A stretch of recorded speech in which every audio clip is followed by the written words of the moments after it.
जय हिंद दोस्तों। तो आज से हम भारत का प्राचीन इतिहास इसका अध्ययन करने जा रहे हैं। तो इसमें जो हमारे हेडलाइन में एक शब्द है इतिहास। तो सबसे पहले जानेंगे कि इतिहास होता क्या है। एक होता है इतिहास और एक होता है अतीत। इतिहास जिसे हम हिस्ट्री बोलते हैं और अतीत जिसे हम पास्ट बोलते हैं। तो सबसे पहले हमको ये बेसिक डिफरेंस जानना पड़ेगा कि इन दोनों में अंतर क्या है।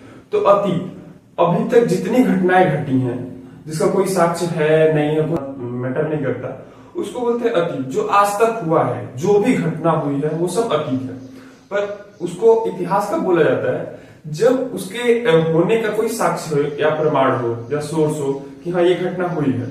तो ऐसे सोर्स होते हैं या तो आर्कियोलॉजिकल सोर्स होते हैं या लिटरेरी सोर्स होते हैं। अगर हिंदी में बोले तो पुरातात्विक सोर्स होगा या साहित्यिक सोर्स होगा। ठीक है। तो इतिहास तभी होगा जब उसका एक लिखित सोर्स हो या पुरातात्विक सोर्स हो जिसको हम खोद के निकाले हो, कहीं से मिला हो, खुदा हुआ हो, या कहीं इस बात का साक्ष्य हो कि हाँ ये घटना घटी थी, ऐसे घटी थी। जैसे अशोक, तो अशोक का होना हमें साक्ष्य मिलता है उसके लिखे हुए शिलालेखों से, अभिलेखों से। उसने बहुत से ऐसे काम कराए थे जिससे हमको पता चलता है कि हाँ अशोक इतिहास में था। तो हिस्ट्री जो है हिस्टोरिका नामक शब्द से डिफाइन हुई है। ठीक है।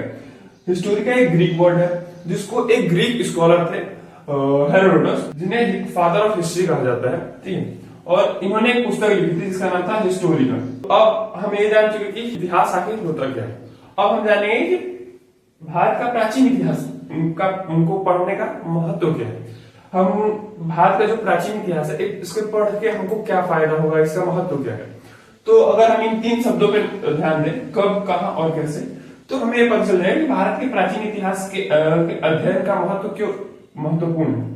तो सबसे पहले हम जब भारत का प्राचीन इतिहास का अध्ययन करते हैं कि मनुष्य आखिर विकसित कैसे हुआ, वो एक तरह से सभ्य कैसे बना, कैसे कैसे धीरे धीरे उसने नगरीय जीवन अपनाया, कैसे कैसे ये सभ्यताएं विकसित हुई, किस तरह जो प्राचीन संस्कृति के लोग थे वो रहते थे, जीते थे, अपना भोजन मतलब किस तरह उन्होंने सबसे पहले खेती किया, किस तरह पशुपालन शुरू किया, किस तरह उन्होंने गांव बसाए, किस तरह शहर बसाए, किस तरह नगर बसाए, किस तरह जनपद बने, फिर महाजनपद बना, फिर साम्राज्य बना, फिर अलग अलग सभ्यताएं जो विकसित हुई जैसे कि सिंधु घाटी सभ्यता किस तरह से विकसित हुई, कब विकसित हुई, फिर उसका विनाश कैसे हुआ। उसके बाद जब वैदिक सभ्यता आई तो वैदिक सभ्यता का विकास कैसे हुआ, किन लोगों ने उसको शुरुआत किया, उनका जीवन शैली क्या थी, उन्होंने क्या क्या ऐसा किया जिसकी वजह से वैदिक सभ्यता आगे विकसित होकर जनपद बनी, वही जनपद फिर महाजनपद बने जिसमें चंद्रगुप्त मौर्य आए, अशोक आए, जो गुप्त वंश आया वो कैसे आया, उसकी विकास यात्रा कैसी थी।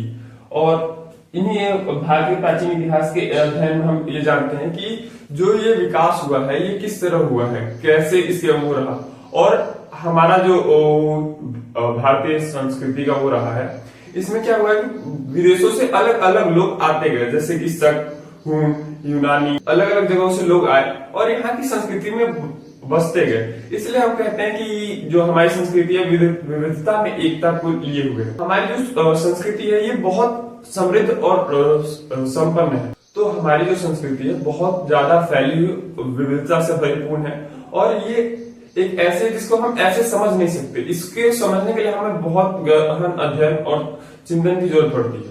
तो अब से हम इसी भारत के प्राचीन इतिहास का अध्ययन करेंगे और जानेंगे कि ये कैसे विकसित हुई, कैसे आगे बढ़ी।